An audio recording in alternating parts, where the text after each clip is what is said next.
there are very limited number of opportunity in the native place, we are compelled to come to the cities and work because opportunities is limited in the native place. Mainly what we have to understand here is when it comes to syllabus, there is a clear demarcation between DHLS graduate and a postgraduate. But then when it comes to practice, the demarcation in terms of salary or demarcation in terms of practice is not very clear. So for that, we need to do something to demarcate between the graduate and postgraduate as well as DHLS, so that we tend to get what we are supposed to get. Generally, I find like the job opportunities are more when compared to the previous time. Like in public and private sectors, we are having better jobs. In hospitals and all, there are more vacancies. For speech therapy separate, and for radiology, we can find separate jobs. In special schools, it's compulsory now. So all those things are coming up. But when we compare with the other sectors like engineers or doctors or whatever it is, the vacancies or the opportunities coming up for it is very less. It's really less, I can tell. And also when the job profile, we are often confused with special educators, like the job we do, like whatever we are doing and whatever they do, it's often mixed up. And also like I have seen like the doctors itself take up our job, and they say like they do the hearing aid fitting themselves and all, so there is no need of separate audiologist over there. And they do like, they tell like the speech will come up automatically, it's okay, you just wait for 2 or 3 years, it's fine, they say like that. So then again it's like our job is being degraded over there. I have felt like that situations personally. Talking about the opportunities, actually nowadays people are expecting for more and more home therapies. So I think each and every speech language pathologist have an opportunity for being in this field. And yes, we do have a limited posting and limited services available in rural areas, which in turn affecting SLPs also. And yes, about another challenge is there are, if at all we are from rural areas, there are people, people staying in rural areas, or a person who has passed speech and hearing from a rural area, so they have to search job other places apart from the hometown, which again puts them at the difficult conditions, so where they have to stay away from the hometown, and they cannot be with their families. And not only that, even vacancies are not available near their hometown, so that also makes them a challenge. Then a language barrier also. If at all we are from the other hometown or other district or other state, working in other state puts us in a difficult condition where we have to adjust for the language, and we have to learn new language and follow up with the patients. Especially being a speech language pathologist requires learning that particular language. Again, it's a challenge for SLPs. The scope as of now is very good in our field, because the general population, they are getting to know about the different disorders, and they are becoming more and more aware about all the syndromes and everything. And also there are so many vacancies available now in our field just after you finish your studies. But then all those vacancies, all those posts are not getting filled up, because maybe the person who is getting out of college, they are applying for higher studies and also going abroad. But then also the payment issue is a little bit of concern, because what we study and everything, how much we struggle, that I think the payment is not that well. And also challenges, the challenges would be like there are so many malpractices going on in our field. Like the person who is like hearing aid dispenser or someone, he's not well qualified to do that. And also many special educators and everyone are giving speech therapy, so that should be stopped. Professional growth that takes place there is much evident, and it's a much quicker process. But when you enroll into a clinical setup, the progress that takes place there as a professional is not evident there. It's you tend to become a clinical supervisor for a long run.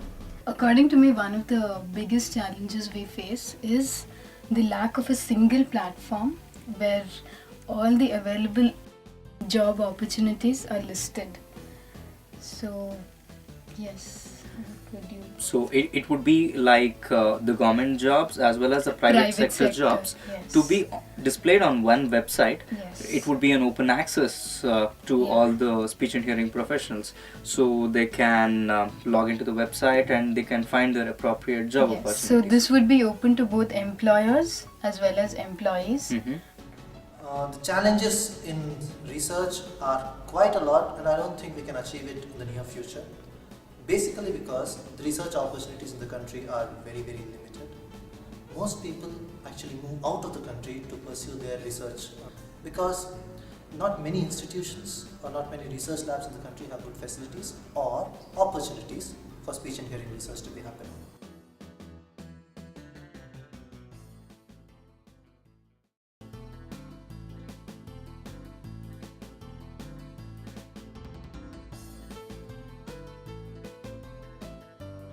So I wanted to make a difference to anybody and everybody with such a communication disability and basically make a difference in their lives.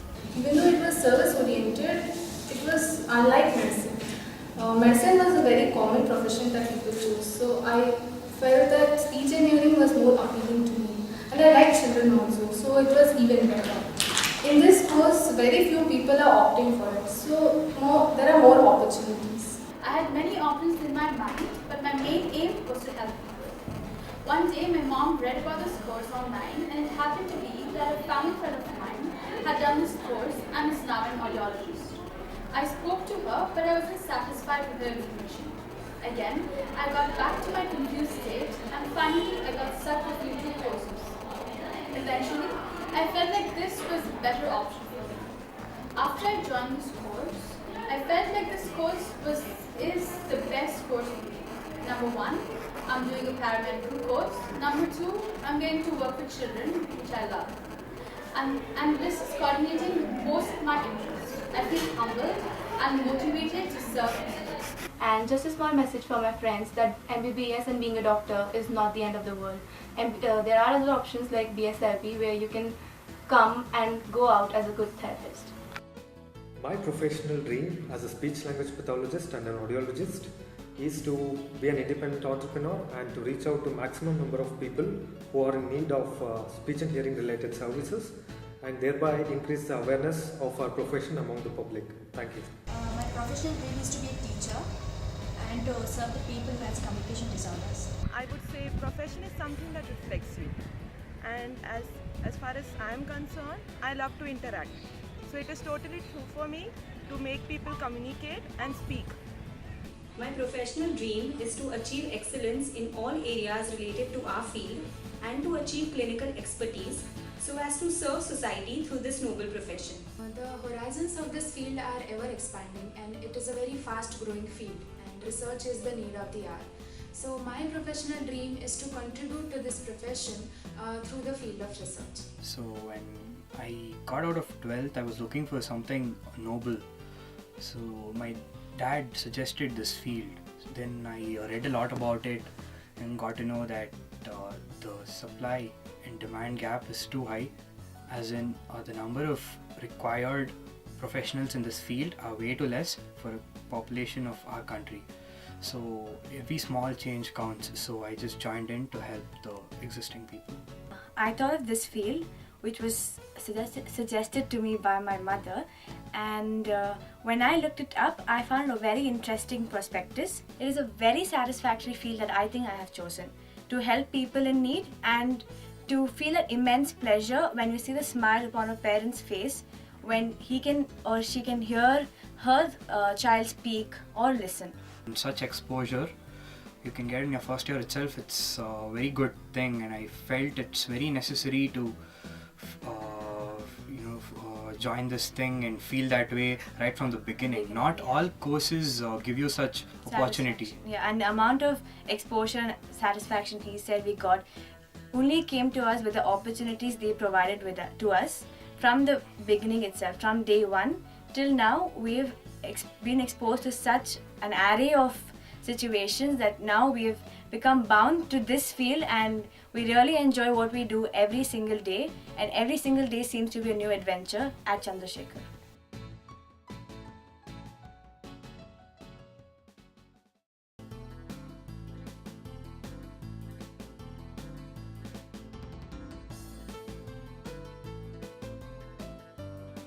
where earlier times there were hardly any clinics and there was not much of awareness also. These days I have seen that there's a section of a population who is very much conscious of their communication ability and competition and their skills in the society. So they are aware of getting these facilities for their children.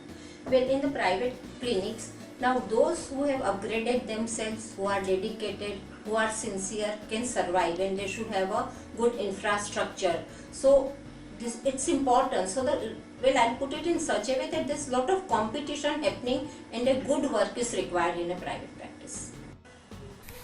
The scenario in private practice in India keeps changing depending on the technological development, scope for the practice, expanding field, professional ethics, clients' requirements, and so on. Our field will grow much more in vertical as well as in lateral. It has changed in terms that the audiologist, I feel, and speech therapists are more independent of other professionals. They are more independent in taking decisions for their patients. They are more recognized by patients themselves. They are coming to them directly instead of being referred by other professionals. These are the positive changes I see for people who are doing private practice compared to what it was there in the past.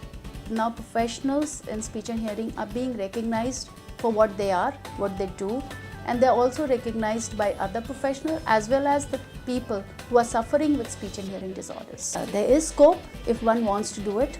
However, it is limited, but one can do it. Like for instance, I like to specialize myself. The clinic specializes in cochlear implants. We are not so much into hearing aids. However, the audiology work can be many, but we like to specialize in cochlear implants, and I am very happy doing it because that's where my passion is, and it derives me immense happiness doing that job. So I personally feel there is a huge scope of provided people opt for it. In 1970, there were 3 master's graduates in speech and hearing who went for a junior audiologist job. Well, they didn't take it. Now today in a place like Bangalore, there must be 60 clinics and most of them are independent. And there must be hundreds of them in a great place like this in Mumbai. And interestingly, there are a number of speech clinics who are able to survive. Because basically our field is multidisciplinary, which we were not so much aware of that in the beginning. Now it's practically so. Now we see in the present condition that the parents bring their child with communication disorders directly to speech and language experts. Due to many awareness programs that has been carried out by the professionals, we can see a lot of change in the perception of the public towards our field. However, we see that in the rural areas scenario is not like that, but it is still lot to be done in that area. But we see a small change, however, in the rural areas. By the time we were in 3rd year, I saw many of my friends working hard to go abroad, either for job or higher studies. And I asked them, why abroad?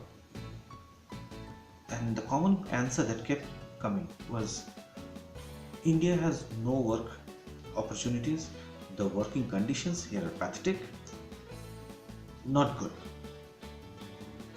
And I asked myself a question is, if I were to live in a house that is messy and untidy, what would I do? Would I work towards cleaning it up and making it livable? Or I would live out in a hotel? And I had my answers very clear. I believe our field has now established itself and it's spreading its wings. And it is for us to put our dedication, hard work and imagination under its wings to make it reach new heights, to make it reach new horizons and explore new scopes. I feel this field is very exciting, very enjoyable, and it's like a party. And to all those who are entering this field now, I would like to say only one thing. अभी तो party शुरू हुई है. The party has just begun. Thank you.